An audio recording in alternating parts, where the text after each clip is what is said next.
இது யமன் ஹவுதிகளின் ருத்ர தாண்டவாட்டம். யமன் ஹவுதிகளுக்கு எதிராக புதிய போர் முனையை திறந்து அடுத்த கட்ட தாக்குதல்களை ஆரம்பிப்பதற்கு தயாராகும் சவுதி அரேபியாவும் அவசரமாக தாக்குதல்களை ஆரம்பிக்குமாறு சவால் விட்டிருக்கக்கூடிய யமன் ஹவுதிகளின் தலைமைகளும் தரைமட்டமாக போகும் சவுதி அரேபிய அடிமையினுடைய உள்கட்டமைப்புகளும் எரிசக்தி கட்டமைப்புகளும் ஈரானின் காத்தமல் அன்பியா தலைமையகம் வெளியிட்டிருக்கக்கூடிய அதிரடியான அறிவிப்புகளும் ஈரானின் தயார்படுத்தல்களை கண்டு ஒஃபென்சிவ் நடைமுறைகளை கண்டு பயந்து நடுங்கும் டொனால்ட் ட்ரம்பின் நிர்வாகமும் சவுதி அரேபிய கூட்டுப்படைகளுடைய கட்டுப்பாட்டுக்கு கீழால் இருக்கக்கூடிய பிரதேசங்களில் வாழக்கூடிய யமன் மக்களுக்கு யமன் ஹவுதிகள் வழங்கியிருக்கக்கூடிய இறுதி எச்சரிக்கை. ஒரே நேரத்தில் பல பிரதேசங்களிலே உச்ச தரைவழி தாக்குதல்களை மேற்கொண்டு பல பகுதிகளை கைப்பற்றிக் கொண்டிருக்கக்கூடிய யமன் ஹவுதி இராணுவத்தினரும் பற்றி எறியும் சவுதி அரேபிய கூட்டுப்படைகளின் இராணுவ கட்டளை தளங்களும் ஆயுத கிடங்குகளும் முக்கியமான துறைமுகங்களும் ஈராக்கிய பிரதமர் வெளியிட்டிருக்கக்கூடிய அறிவிப்புகளும் அமெரிக்க மத்திய கட்டளை தளபதியுடனான பேச்சுவார்த்தைகளும் ஈராக்கிய களத்தில் ஏற்பட்டிருக்கக்கூடிய உச்சக்கட்ட பதற்றமும் ஈரானில் தொடர்ச்சியாக களமிறங்கும் ஐக்கிய அரபு அமீரகத்தினுடைய சரக்கு விமானங்களும் தெஹ்ரானிலே குவியும் தங்கமும் டாலர்களும்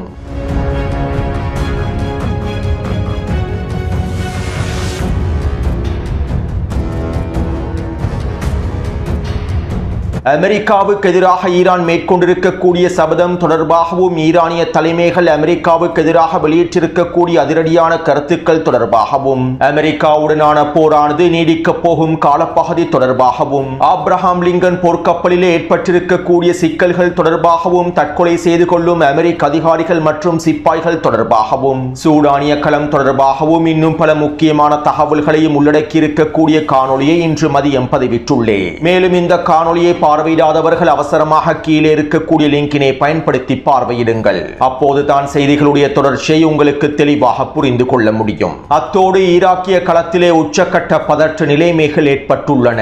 நேற்றிரவு ஈராக்கிய அரசாங்கத்தின் செய்தி தொடர்பாளர் விசேட அறிவிப்புகளை வெளியிட்டிருந்தார். ஈராக்கில் இருக்கக்கூடிய ஆயுத குழுக்களின் ஆயுதங்களை நாங்கள் முழுமையாக அரசாங்கத்தின் கட்டுப்பாட்டுக்குள் கொண்டு வருவதற்கான வேலை திட்டங்களை மேற்கொள்ள போகின்றோம். ஈராக்கிய களத்திலே எவ்வாறு ஊழல்களுக்கு எதிராக வேலை திட்டங்கள் மேற்கொள்ளப்பட்டு ஊழல் மோசடிகள் முடிவுக்கு கொண்டு வரப்பட்டுள்ளதோ அதே போன்ற ஈராக்கிய களத்தில் இருக்கக்கூடிய ஆயுத குழுக்களின் ஆயுதங்களும் ஈராக்கிய அரசாங்கத்தின் அரசை இராணுவத்தின் கட்டுப்பாட்டுக்குள் கொண்டு வரப்படும். இதற்கமைவாக ஈராக்கிய களத்தில் இருக்கக்கூடிய எதிர்ப்பு குழுக்கள் தங்களுடைய ஆயுதங்களை வருகின்ற செப்டம்பர் மாதம் 30ஆம் தேதிக்குள்ளே ஒப்படைத்து விட வேண்டும். இந்த காலக்கெடு முடிவடைந்ததற்கு பின்பும் ஆயுதங்களை ஒப்படைப்பதற்கு தவறினால் ஆயுதங்களை ஒப்படைப்பதில் ஈராக்கிய எதிர்ப்பு குழுக்கள் பிடிவாதமாக இருந்தால் இந்த ஆயுதங்களை அரசினுடைய கட்டுப்பாட்டுக்கு கீழால் கொண்டு வருவதற்கு எதிர்ப்பு குழுக்களோடு மோதல்களை தொடர்வதற்கும் நாங்கள் தயாராகவே இருக்கின்றோம் என ஈராக்கிய புதிய பிரதமருடைய உத்தரவுக்கு அமைவாக ஈராக்கிய அரசாங்கத்தினுடைய ஊடக பேச்சாளர் கருத்துக்களை வெளியிட்டுள்ளார். ஈராக்கிய களத்தில் இருக்கக்கூடிய எதிர்ப்பு குழுக்களின் ஆயுதங்களை ஈராக்கிய அரசாங்கத்திற்கு கீழால் கொண்டு வருவது தொடர்பாக பல மாதங்களுக்கு முன்பே நான் காணொலிகளில் தெளிவாக குறிப்பிட்டுள்ளேன்.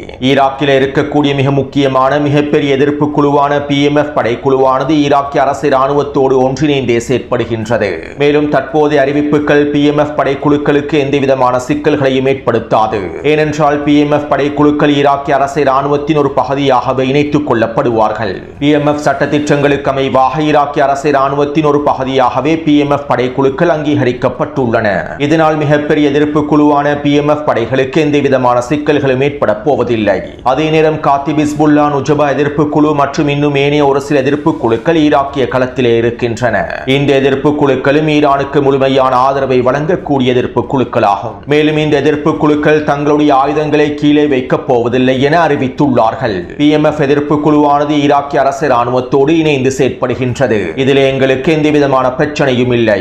இருப்பினும் ஈராக்கிய களத்திலே அனைத்து எதிர்ப்பு குழுக்களையும் ஈராக்கிய அரசாங்கத்திற்கு கீழால் கொண்டு வருவது அமெரிக்காவினதும் இஸ்ரேலிய ஆக்கிரமிப்பினதும் சில வேலை திட்டங்களுக்கு சார்பானதாக மாறிவிடும். அமெரிக்க ஆக்கிரமிப்பையும் ஜியோனிஸ் ஆக்கிரமிப்பையும் தொடர்ச்சியாக எதிர்ப்பதற்கும் பலஸ்தீனிய போர் முனைக்கு ஆதரவாக தொடர்ச்சியாக களமிறங்குவதற்கும் ஈராக்கிய களத்திலே சில எதிர்ப்பு குழுக்கள் ஆயுதங்களை கீழே வைக்காமல் தொடர்ச்சியாக இயங்க வேண்டியது காலத்தின் தேவையாகும் என காத்திப் ஹிஸ்புல்லா மற்றும் நுஜபா எதிர்ப்பு குழுக்களுடைய தலைவர்கள் தொடர்ச்சியான கருத்துக்களையும் வெளியிட்டு வருகின்றார்கள். இதன் விளைவாகவே குறித்த எதிர்ப்பு குழுக்கள் தங்களுடைய ஆயுதங்களை கீழே வைக்கப் போவதில்லை என்றும் வெளிப்படையாக அறிவித்துள்ளார்கள்.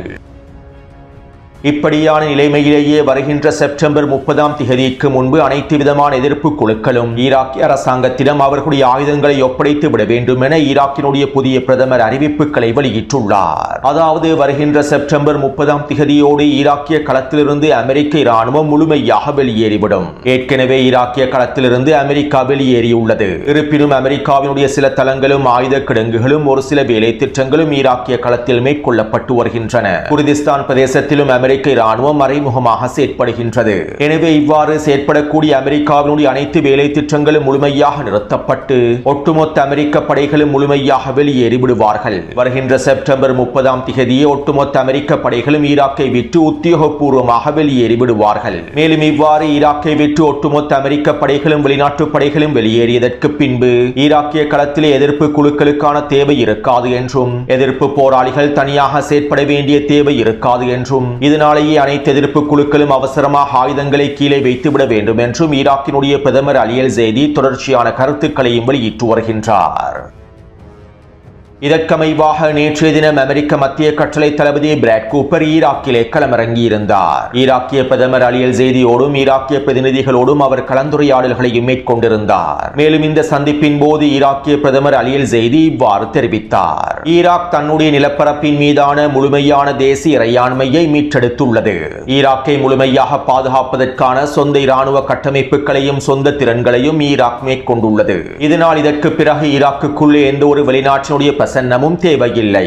எந்த வெளிநாட்டு படைக்குழுக்களும் ஈராக்குள்ளே இருக்க தேவையில்லை. இதற்கமைவாக வருகின்ற செப்டம்பர் 30ஆம் திகதி அமெரிக்க படைகளும் ஏனைய வெளிநாட்டு கூட்டுப்படைகளும் ஈராக்கிய களத்திலிருந்து முழுமையாக வெளியேறிவிடுவார்கள். இதனை அமெரிக்கா உத்தியோகபூர்வமாக அறிவிக்கும். மேலும் அமெரிக்க படைகள் ஈராக்கை விட்டு முழுமையாக வெளியேறுவதனால் ஈராக்குள்ளே இருக்கக்கூடிய எதிர்ப்பு குழுக்களும் தங்களுடைய ஆயுதங்களை அரசாங்கத்திடம் ஒப்படைத்து விட வேண்டும். செப்டம்பர் 30ஆம் திகதிக்கு முன்பே ஈராக் எதிர்ப்பு குழுக்களும் ஆயுதங்களை ஒப்படைத்து விட வேண்டும். இதன் விளைவாக வருகின்ற அக்டோபர் 1ஆம் திகதி நாங்கள் ஈராக்கினுடைய புதிய நாளை பார்க்க முடியும். வெளிநாட்டு கூட்டுப்படைகள் இல்லாத அரசாங்கத்திற்கு மேலதிகமாக இருக்கக்கூடிய ஆயுத குழுக்கள் இல்லாத ஒரு முழுமையான இறையாண்மையை கொண்டிருக்கக்கூடிய ஈராக்கிய தேசத்தை அக்டோபர் 1ஆம் திகதி பார்க்க முடியும். எனவே இதற்கமைவாக அனைத்து தரப்பினரும் ஒன்றிணைந்து செயற்பட வேண்டும் என ஈராக்கிய பிரதமர் அலி அல் ஜெய்தி அவர்கள் தெரிவித்துள்ளார். அதாவது 2003ஆம் ஆண்டு ஈராக்குள்ளே களமிறங்கிய அமெரிக்க இராணுவம் வருகின்ற செப்டம்பர் 30ஆம் திகதி முழுமையாக ஈராக்கை விட்டு வெளியேறப் போகின்றது.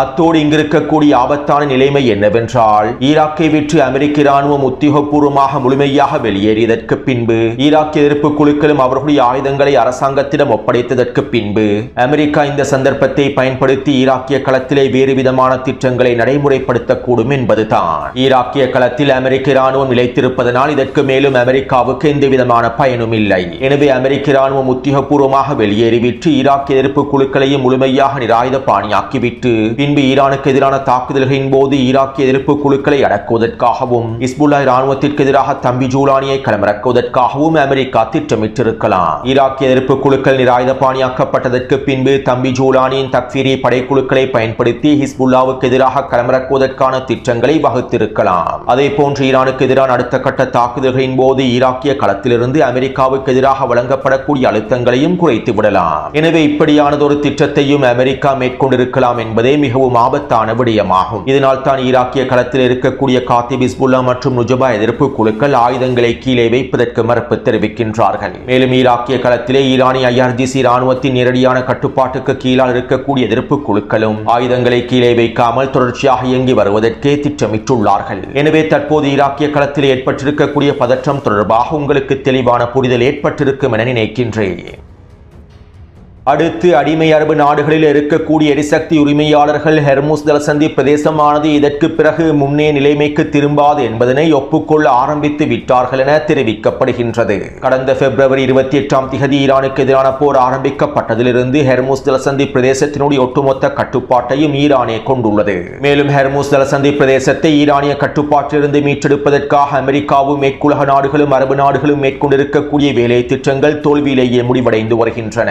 பேச்சுவார்த்தை பேச்சுவார்த்தைகள் மூலமாகவும் புரிந்துணர்வு ஒப்பந்தத்தின் மூலமாகவும் ஹெர்முஸ் ஜலசந்தி பிரதேசத்தை திறக்க முடியவில்லை. ஈரானுக்கு எதிராக உச்ச தாக்குதல்கள் மேற்கொள்ளப்பட்டாலும் ஈரானிய கடற்படையினர் ஹெர்முஸ் ஜலசந்தி பிரதேசத்தை முழுமையாக தங்களுடைய கட்டுப்பாட்டுக்குள் கொண்டு வந்துள்ளார்கள். இதனால் இதற்கு பிறகு ஹெர்முஸ் ஜலசந்தி பிரதேசமானது முன்னே நிலைமைக்கு திரும்பாது என்பதனை மத்திய கிழக்கு பிராந்தியத்தில் இருக்கக்கூடிய எரிசக்தி நிறுவனங்கள் ஒப்புக்கொண்டு விட்டதாகவும் இதற்கு பிறகு இதுதான் நியூ நார்மல் நிலைமையாக இருக்கப் போகின்றது என்பதனை அவர்கள் ஏற்றுக்கொண்டு விட்டதாகவும் இதற்கமைவாகவே இனி வரக்கூடிய காலங்களில் எண்ணெய் வர்த்தகத்தை திட்டமிடப் போவதாகவும் செய்திகள் வெளியாகியுள்ளன.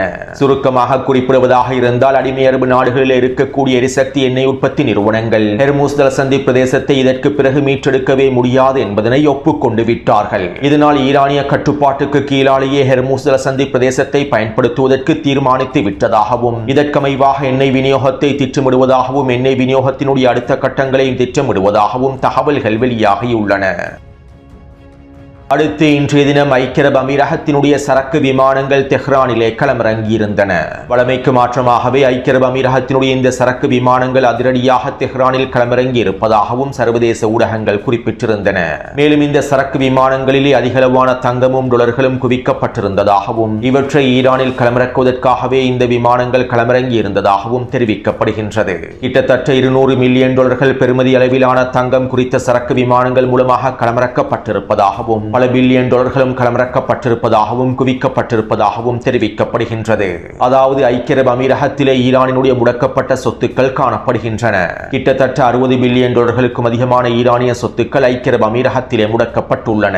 அமெரிக்காவோடு மேற்கொள்ளப்பட்ட புரிந்துணர்வு ஒப்பந்தத்திற்கு அமைவாக இந்த முடக்கப்பட்ட சொத்துக்களில் ஒரு பகுதி சொத்துக்களை ஐக்கிய அரபு அமீரகம் ஈரானுக்கு ஒப்படைப்பதாக தெரிவித்திருந்தது.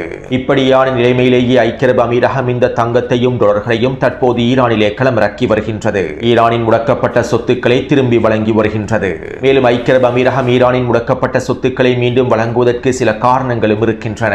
அதாவது அடுத்த கட்ட போரின் போது ஈரான் ஐக்கிய அரபு அமீரகத்தை இலக்கு வைத்து தாக்குதல்களை மேற்கொள்ளக்கூடாது என்பதற்காகவே தற்போது ஐக்கிய அரபு அமீரகம் அவசரமாக ஈரானின் முடக்கப்பட்ட சொத்துக்களையும் டாலர்களையும் தங்கத்தையும் ஈரானில் குவித்து வருகின்றது. இருப்பினும் ஐக்கிய அரபு அமீரகம் எதிர்பார்ப்பதை போன்று ஈரான் ஐக்கிய அரபு அமீரகத்திற்கு எதிரான தாக்குதல்களை ஒருபொழுதும் நிறுத்தப் போவதில்லை. இவை தொடர்பாக ஈரானிய இராணுவ தலைமை அதிகாரிகளும் ஊடகங்களுக்கு பல கருத்துக்களை வெளியிட்டுள்ளார்கள். எனவே தற்போதைய பொருளாதார நெருக்கடிகளுக்கு மத்தியில் ஐக்கிய அரபு அமீரகத்திற்குள்ளே சிக்கிக் கொண்டிருக்கக்கூடிய டாலர்களையும் தங்கத்தையும் எப்படியாவது மீட்டெடுத்து விட வேண்டும் என்பதற்காகவே ஐக்கிய அரபு அமீரகத்திலே முடக்கப்பட்டிருக்கக்கூடிய சொத்துக்களையும் ஈரான் பெற்று வருகின்றது. இது ஈரானினுடைய ஒரு தந்திரமான காய் நகர்த்தல் என்றும் சில ஈரானிய ஆய்வாளர்கள் தெரிவித்துள்ளார்கள். அடுத்து அண்டப்புல்கன் டொனால்ட் ட்ரம்பும் அமெரிக்க மத்திய கட்டளை தளமும் ஹெர்முஸ் ஜலசந்தி பிரதேசமானது எங்களுடைய கட்டுப்பாட்டுக்கு கீழால் தான் இருக்கின்றது என்கின்ற அறிவிப்புகளை தொடர்ச்சியாக வெளியிட்டு வருகின்றார்கள். இன்றைய தினமும் இவ்வாறான அறிவிப்புகள் வெளியிடப்பட்டிருந்தன. மேலும் இதைத் தொடர்ந்து ஈரானினுடைய காத்தமல் அன்பியா தலைமையகம் அதிரடியான அறிவிப்புகளை வெளியிட்டிருந்தது.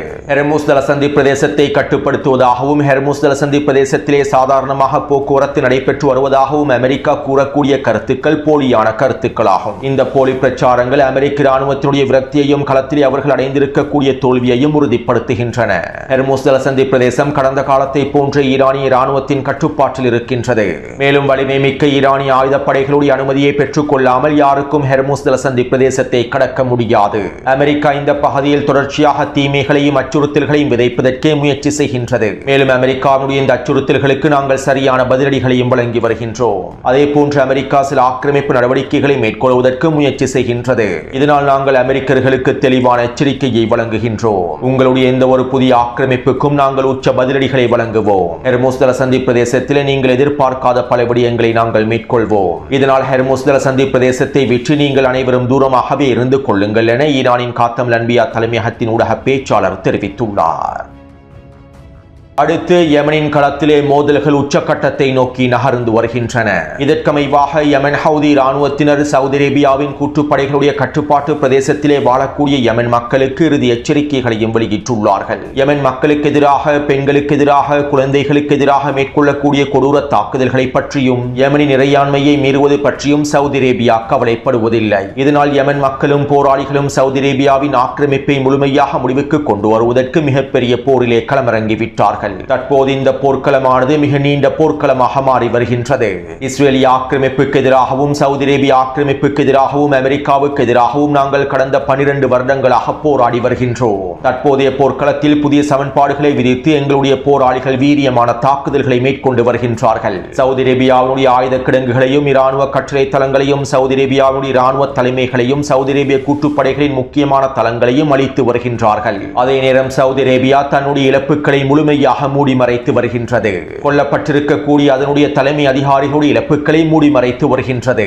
மேலும் சவுதி அரேபியாவுடைய இராணுவ கட்டளை தளங்களிலே பணியாற்றக்கூடிய யெமன் மக்களுக்கு நாங்கள் எச்சரிக்கைகளை விடுக்கின்றோம். நீங்கள் உங்களுடைய உயிரை காப்பாற்றிக் கொள்வதற்காக சவுதி அரேபிய கட்டளை தளங்களில் இருந்தும் கூட்டுப்படை கட்டளை தளங்களில் இருந்தும் முழுமையாக வெளியேறிவிடுங்கள். மேலும் இந்த ஆக்கிரமிப்புக்கு எதிரான உங்களுடைய எதிர்ப்பையும் வெளிப்படுத்துங்கள். இதற்காக யெமன் மக்களுக்கு நாங்கள் வெகுமதிகளையும் வழங்குவதற்கு தயாராக இருக்கின்றோம். எங்களோடு ஒன்றிணைந்து இந்த ஆக்கிரமிப்பை முழுமையாக விரட்டி அடிப்பதற்கு களமிறங்குங்கள் என யெமன் ஹவுதி இராணுவத்தினுடைய தலைமைகள் சவுதி அரேபிய கூட்டுப்படையின் கட்டுப்பாட்டில் இருக்கக்கூடிய பகுதிகளில் வாழக்கூடிய யெமன் மக்களுக்கு இறுதி எச்சரிக்கைகளையும் கோரிக்கைகளையும் முன்வைத்துள்ளார்கள். அத்தோடு யெமன் ஹவுதி இராணுவத்தினர் துல்லியமான தாக்குதல்களை மேற்கொண்டு வருகின்றார்கள். சவுதி அரேபியாவின் கட்டளை தளங்களுக்கு எதிராகவும் சவுதி அரேபிய கட்டளை தளபதிகள் தலைமைகள் பதுங்கியிருக்கக்கூடிய தளங்களுக்கு எதிராகவும் கூட்டுப்படைகளின் முக்கியமான ஆயுத கிடங்குகளுக்கு எதிராகவும் துல்லியமான தாக்குதல்களை மேற்கொள்கின்றார்கள். சரக்கு கப்பல்களை இலக்கு வைத்தும் ஆயுத கப்பல்களை இலக்கு வைத்தும் டபுள் டெப் தாக்குதல்களையும் மேற்கொள்கின்றார்கள். மேலும் இந்த துல்லியமான தாக்குதல்களை மேற்கொள்வதற்காக யெமன் ஹவுதி இராணுவத்தினர் ரஷ்யாவின் செயற்கைக்கோள்களை பயன்படுத்துவதாக தெரிவிக்கப்படுகின்றது. ரஷ்ய செயற்கைக்கோளினுடைய உதவியை பயன்படுத்தி இந்த துல்லியமான தாக்குதல்களை யெமன் ஹவுதி இராணுவத்தினர் மேற்கொண்டு வருவதாக சவுதி அரேபியா தற்போது அறிவித்துள்ளது. அத்தோடு கடந்த 2 நாட்களுக்கு முன்பு பாபல் மண்டப் பிரதேசத்திலே சவுதி அரேபியாவுடைய மிக முக்கியமான கப்பல் ஒன்றை இலக்கு வைத்து தாக்குதல்கள் மேற்கொள்ளப்பட்டிருந்தன. திஹாமா என்கின்ற கப்பலை இலக்கு வைத்து இந்த தாக்குதல் மேற்கொள்ளப்பட்டிருந்தது.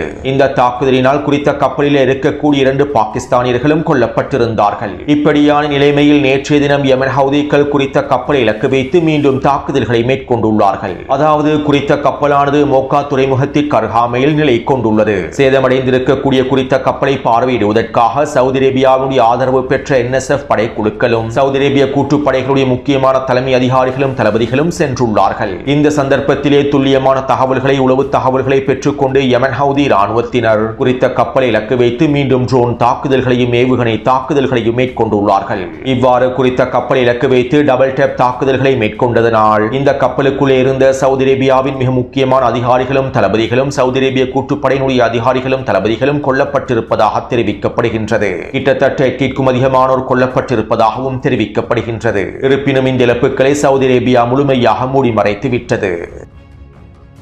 அத்தோடு குறித்த வரைபடத்திலே இலக்கம் 1, 2, 3 மற்றும் 4 குறிப்பிடப்பட்டிருக்கக்கூடிய பிரதேசத்தின் ஊடாக உச்சத்தரைவழி தாக்குதல்கள் ஆரம்பிக்கப்பட்டுள்ளன.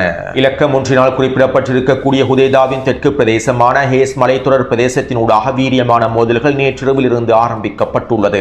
இந்த ஹேஸ் பிரதேசத்தில் மாத்திரம் 20,000க்கும் அதிகமான யெமன் ஹவுதி போராளிகள் களமிறங்கி இருப்பதாகவும் ஜபல் தப்பாஸ் மலைத்தொடரை கைப்பற்றுவதற்காக உச்சக்கட்ட தரைவழி தாக்குதல்களை மேற்கொண்டு வருவதாகவும் தெரிவிக்கப்படுகின்றது. அதே போன்று இலக்கம் 2 குறிப்பிடப்பட்டிருக்கக்கூடிய பிரதேசத்தின் ஊடாகவும் இலக்கம் 3 குறிப்பிடப்பட்டிருக்கக்கூடிய தாய்ஸின் தெற்கு பிரதேசத்தின் ஊடாகவும் கிட்டத்தட்ட 30,000க்கும் அதிகமான யெமன் ஹவுதி போராளிகள் களமிறங்கி உச்ச தாக்குதல்களை மேற்கொண்டு வருவதாக தெரிவிக்கப்படுகின்றது.